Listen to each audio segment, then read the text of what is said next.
Hello guys, welcome back to my channel. आज मैं movie scarecrow को explain करने वाली हूँ। वीडियो अच्छा लगे तो प्लीज लाइक और सब्सक्राइब कर देना। बढ़ते हैं वीडियो की तरफ। मूवी के शुरुआत में हम एक आदमी को देखते हैं जो अपने खेत को पक्षियों से बचाने के लिए अपने खेत में एक पुतला लगाता है, यानी स्कैर क्रो। उसके बाद हम देखते हैं कि वो पुतला एक जिंदा इंसान है। कुछ देर बाद वहाँ पर एक क्रो आता है और उस इंसान की आंखों को नोच नोच कर बाहर निकाल देता है और वो पुतला दर्द के कारण जोर जोर से दबी आवाज में चिल्लाने लगता है। सीन चेंज होता है और एक गाड़ी में हम 4 दोस्तों को देखते हैं जो पेट्रोल पंप के सामने अपने गाड़ी को रोकते हैं। लड़कियों का नाम होता है ऐश और डिवॉन और लड़के का होता है एली और फाप्सी। लड़कियां फ्रेश होने के लिए गाड़ी से बाहर आती है। तब एली बातों बातों में फाप्सी से कहता है कि वो ऐश को पसंद करता है और जल्द ही वो ऐश को प्रपोज करने वाला है। और तब अचानक से उनकी गाड़ी के सामने किसी इंसान का अंगूठा गिरता है। वो लोग बहुत डर जाते हैं और गाड़ी के बाहर देखने की कोशिश करते हैं, ये जानने के लिए कि ये अंगूठा कहाँ से गिरा।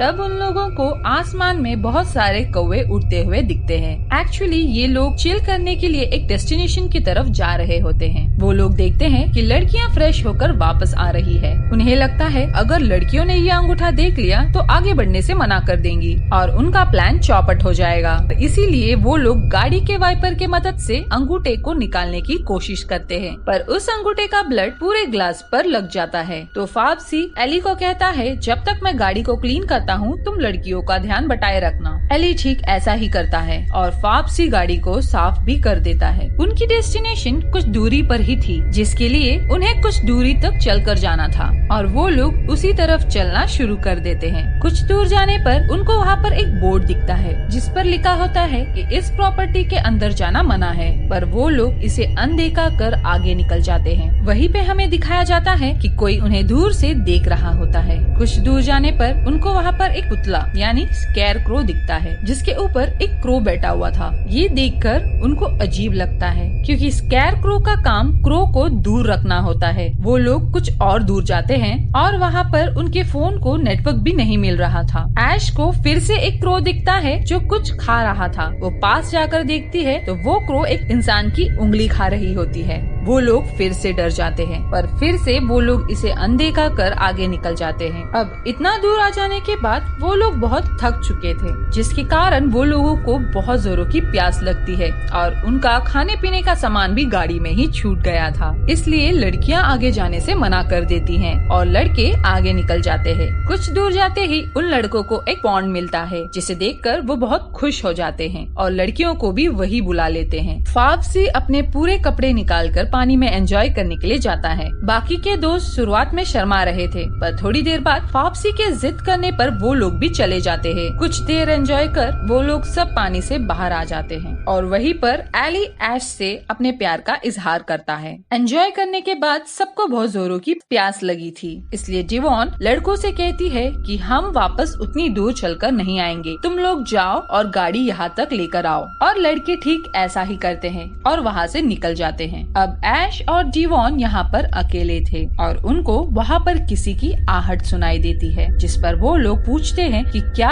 कोई यहाँ पर है। कोई रिप्लाई न आने पर उन्हें लगता है शायद ये उनका वहम है। दूसरी ओर लड़के पेट्रोल पंप पहुंचकर देखते हैं कि उनकी गाड़ी वहाँ से गायब हो गई थी। ये देखकर फाप्सी एली पर गुस्सा होता है कि उसकी वजह से वो लोग ऐसे जगह पर आए हैं जहाँ पर उसकी गाड़ी चोरी हो गई, जबकि ये प्लान खुद फाप्सी का ही होता है। अब दूसरी ओर हम देखते हैं कि लड़कियों को फिर से कोई आहट सुनाई देती है और इस बार ये आहट बहुत जोर से होती है, जिससे वो लोग डर कर वहाँ से भाग जाती हैं। उसके बाद हम एली और फाप्सी को लड़ते हुए देखते हैं, जहाँ पर लड़कियाँ भी आ जाती है और वो उनसे कार के बारे में पूछती है। तब उन्हें भी पता चलता है कि गाड़ी गायब हो गई है और इस पर वो लोग भी लड़ने लगते हैं कि वो लोग वापस कैसे जाएंगे। इस पर एली सबको शांत होने के लिए कहता है और कहता है हमें एक साथ रहकर यहाँ से बाहर निकलने का रास्ता निकालना होगा। और तभी उन लोगों को वहाँ पर एक आदमी दिखाई देता है। ये वही आदमी होता है जो हमें मूवी के शुरुआत में दिखाया गया था। वो लोग उसे हेल्प के लिए आवाज लगाते हैं, पर वो उनकी बात बिना सुने वहाँ से चला जाता है। इसलिए वो लोग उसे उस खेत में जाकर ढूंढने का फैसला करते हैं, पर वहाँ पर जाने के लिए उन्हें एक नोकीला जाली को पार करना था। बाकी सब तो उसमें से निकल जाते हैं, पर फाप्सी का पैर उस नोकीले जाली में फंस जाता है और वो बुरी तरह दर्द से घायल हो जाता है, जिसकी वजह से वो चल नहीं पाता है और एली उसे आगे बढ़ने में मदद करता है। पर फाप्सी ज्यादा देर तक नहीं चल पाता है, इसलिए वो लोग एक पुतले के पास रुक जाते हैं। एली और जीवॉन हेल्प लेने के लिए निकल जाते हैं, पर खेत बहुत बड़ा होने के कारण वो लोग बहुत दूर निकल जाते हैं। कुछ दूर जाने पर एली को एक घर दिखाई देता है। ये चिल्लाने लगता है तो जीवॉन एली को शांत होने के लिए कहती है और उसके साथ इंटीमेट होने की कोशिश करती है।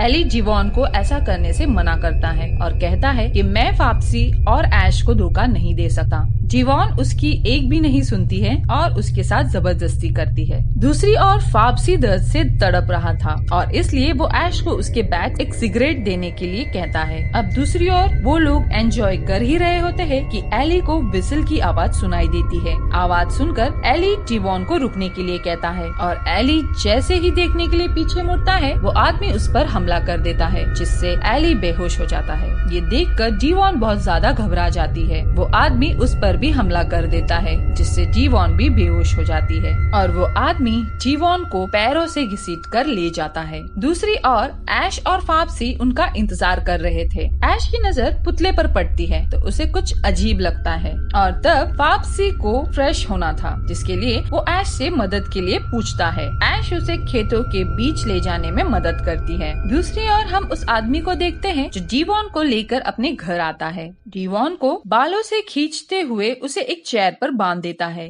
जैसे ही जीवॉन होश में आती है उस आदमी को देखकर वो जोर जोर से चीखने लगती है। उसके बाद वो आदमी अंदर से एक सुई और धागा लाता है, जिससे वो जीवॉन के लिप्स को सिलने लगता है। ये सीन बहुत ही डरावना होता है। इसके बाद भी जीवॉन जोर जोर से दबी आवाज में चीख रही थी और इसलिए वो आदमी जीवॉन के सर पर मारकर उसे बेहोश कर देता है। और वहीं पर हम एक और बॉडी देखते हैं जिसे देखकर लग रहा था कि उसके साथ बहुत ज्यादा बुरा हुआ था। वो आदमी उस बॉडी को अपने साथ ले जाता है। दूसरी ओर ऐश पुतले के पास फाप्सी का वेट कर रही थी। अचानक से उसका ध्यान पुतले पर जाता है। उसे बहुत अजीब लगता है, इसलिए वो पुतले को और पास से देखने के लिए पुतले के करीब जाती है तो वो देखती है कि उस पुतले का हाथ इंसान का है और उसकी उंगली भी गायब थी।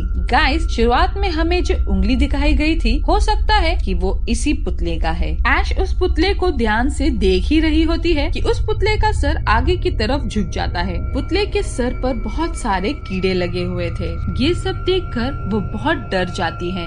दूसरी ओर फाप्सी को भी विसल की आवाज सुनाई देती है। वो आदमी एली को भी उठाकर लाता है जो बेहोश था और उसे होश में लाने के लिए जीवॉन जोर जोर से चिल्लाने लगती है, जिससे उसका पूरा मुंह फट जाता है और तब वो आदमी जीवॉन को एक इंजेक्शन लगाता है जिससे वो पैरालाइज हो जाती है। जिसके बाद वो बॉडी को मूव नहीं कर पा रही थी और वो आदमी उसके फेस पर एक मास्क लगा देता है। दूसरी ओर हम देखते हैं ऐश को किसी की आहट सुनाई देती है तो वो फाप्सी से पूछती है, क्या ये तुम हो? तब अचानक से ऐश को पीछे से कोई पकड़ लेता है। वो ऐश को चुप होने के लिए कहता है और कहता है कि तुम लोगों ने यहाँ पर आकर बहुत बड़ी गलती की है। वो आदमी अपना हाथ आगे बढ़ाकर उसे अपने साथ चलने के लिए कहता है और वो दोनों उसी घर के पास जाते हैं जहाँ पर वो किलर रहता था। वो उसे घर के अंदर ले जाता है और उसे बताता है कि खेत में जितने भी पुतले हैं उन सभी में जिंदा इंसान है और ये सब मेरे अंकल कर रहे हैं। वो बताता है कि उसकी आंट को किसी ने मार दिया है, जिसके कारण उसके अंकल को सदमा लगा है और जो कोई भी उनकी प्रॉपर्टी में घुसने की कोशिश करता है हम उन्हें जिंदा नहीं छोड़ते हैं। वो लोग बात कर ही रहे होते हैं कि उसका अंकल दरवाजे पे आता है तो वो ऐश से छुपने के लिए कहता है। वो किलर फाप्सी को उठाकर लाया था। वो दोनों उसे बांधने लगते हैं और वो किलर फाप्सी के बॉडी को एक क्रॉस पे बांधकर उसके हाथों पर खीले ठोक देता है। ये देखकर ऐश उसे रुकने के लिए कहते पर वो किलर अंकल ऐश को मारकर बेहोश कर देता है। अब वो लोग एली की बॉडी का पुतला बनाकर उसकी बॉडी को खेत में लगा देते हैं। दूसरी ओर हम देखते हैं ऐश को होश आ जाता है और वो अपने आप को बंधा हुआ पाती है, पर वहाँ पर वही आदमी फिर से आ जाता है जिसने उसे बचाया था। वो उसे एक टॉर्च देता है और कहता है तुम लोग जिस रास्ते से आए थे उस रास्ते से वापस चली जाना। और उसी वक्त उसका किलर अंकल आ जाता है। तब वो आदमी अपने अंकल पर ही चाकू तान देता है और ऐश को वहाँ से भागने के लिए कहता है। उसके बाद वो अपने अंकल से माफी मांगता है और कहता है आंट का मरना एक एक्सीडेंट था और हम अब और मासूमों की जान नहीं ले सकते हैं। पर उसका अंकल उसी चाकू से उसके गले पर वार कर देता है। दूसरी ओर हम देखते हैं कि ऐश को अभी तक बाहर जाने का कोई रास्ता नहीं मिला था और वहीं पर उसको एक पुतला दिखता है। उसे लगता है कि शायद वो एली है और इसलिए वो उसके पास जाती है, पर वो वही किलर होता है। ये देखकर ऐश भागने लगती है और वो किलर भी उसका पीछा करता है। भागते भागते ऐश नीचे गिर जाती है और वो किलर भी वहाँ आकर ऐश के साथ जबरदस्ती करने लगता है। तब ऐश उस पर कोई नोकीले चीज से हमला कर देती है